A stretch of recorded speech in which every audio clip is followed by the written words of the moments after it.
정보사회가 시작되면서 우리의 삶이 많이 바뀌었는데 그 중에 가장 중요한 것은 편리함을 줬다는 것에 있어요.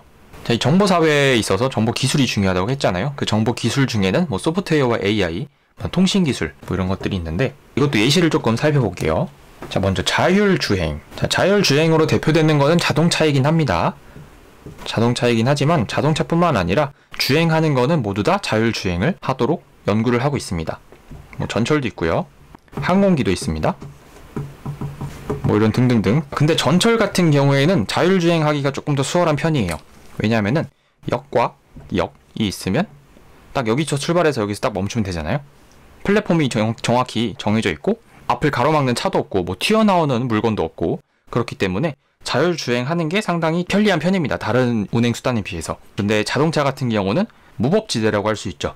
갑자기 차가 끼어들 수도 있고 갑자기 사람이 나올 수도 있고. 자동차 자율주행은 기술적으로 상당히 많이 요구됩니다. 카메라가 물체를 따닥 잡아가지고 앞에 차가 어느 정도 거리에 있는지, 뭐 사람이 튀어오면 급제동을 한다던가 많이 발전이 되고 있죠. 아직 완벽하게 모든 사람들이 자율주행 자동차를 타고 다닐 정도로 대중화되진 않았지만 미래 사회에서는 충분히 대중화될 것으로 생각합니다. 그럼 자동차 주행이 어려우신 분들도 자동차를 이용할 수 있겠죠. 자, 그 다음에 자동으로 기사 작성해주는 프로그램도 있습니다. 어떤 주제를 입력하면은 기사가 자동으로 쭉 뽑혀요. 그 다음에 자동 영상 편집도 있습니다. 다음 자동 디자인도 있죠. 자동 디자인 같은 경우에는 PPT 많이 해본 친구들은 알 거예요. 그다음에 자동 영상 편집은 엄청 화려한 영상 편집까지는 아직 안 되고요. 컷 편집 정도는 이제 자동으로 해주기도 합니다. 그래서 네이버 스포츠 파트 들어가 보면 자동으로 편집된 영상들이 올라오기도 합니다. 자, 그 다음에 음성 분석, 자막 있어요. 음성 자동 자막. 음성 자동 자막은 뭐냐면은 제가 이렇게 말을 하면은 지금 왼쪽 하단에 자막이 뜨죠. 이 자막을 예전에는 일일이 하나하나 다 입력을 해야 됐습니다만 이제는 분석 버튼 한번 누르면은 자동으로 분석을 해서 자막으로 써줍니다. 그래서 저는 거기서 오타나 이런 것들만 조금 수정을 하면 수월하게 자막 편집을 할 수 있죠. 자, 그래서 지금까지 제가 열심히 일상생활에서 볼 수 있는 정보사회와 정보기술의 사례에 대해서 설명을 해드렸는데 이제는 여러분들이 한번 주변에서 정보사회의 사례에 들어갈 만한 예시가 무엇이 있는지 한번 찾아보시길 바래요. 자, 그래서 두 번째 파트로 정보사회의 직업에 대해서 알아볼 겁니다. 자, 이 정보사회의 직업은 원래 미래 직업. 정보사회는 우리 주변을 둘러싸고 있는 다양한 분야에 있어서 편리함도 가져다주고 많은 개선도 시켜주고 그랬다고 했습니다. 그렇게 되면은 없어지는 직업도 당연히 있겠죠. 제가 방금 전에 설명드린 사례 중에 자막 관련해서 사례를 드렸었죠. 자막 작성 같은 경우에는 정말 단순 노동입니다. 영상 제작 관련 회사에서 아르바이트나 뭐 이런 단기 계약직으로 많이 뽑아서 일을 시키기도 했습니다. 근데 이게 자동화가 됐잖아요. 자동화가 되면 어떻게 되겠어요? 이 직업이 없어지죠.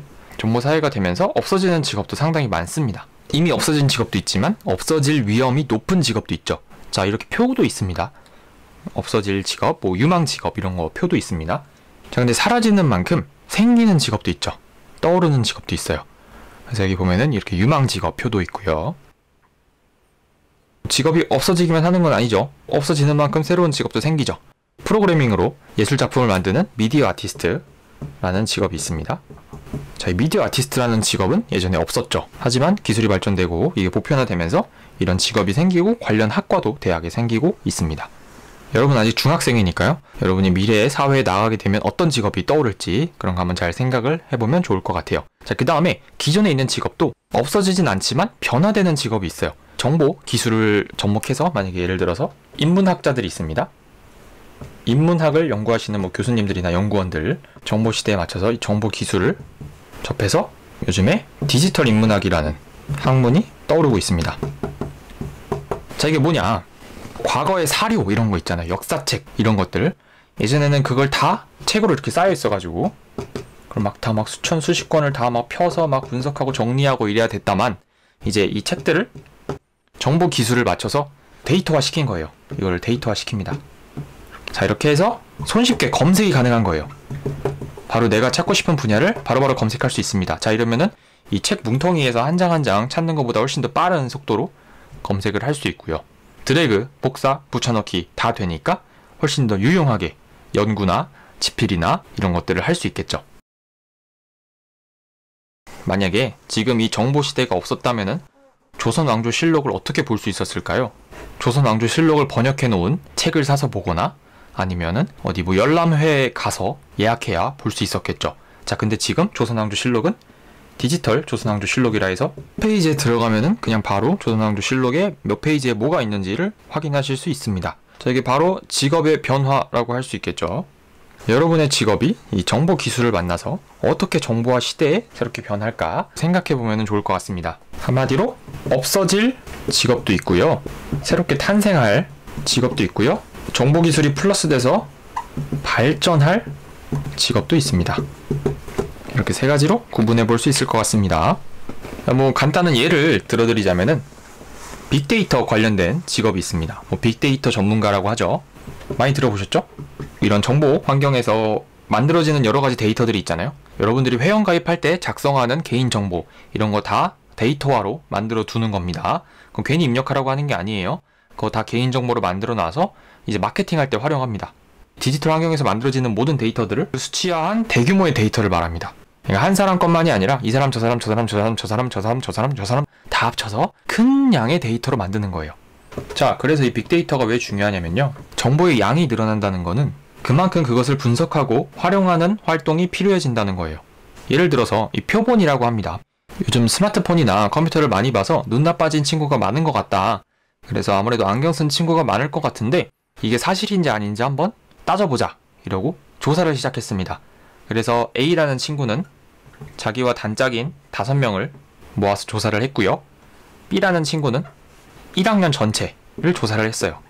자기가 다니는 학교의 1학년 전체를 조사했습니다. 자, 얘는 5명 조사, 얘는 1학년 전체 조사. 누구의 조사 결과가 더 정확할까요?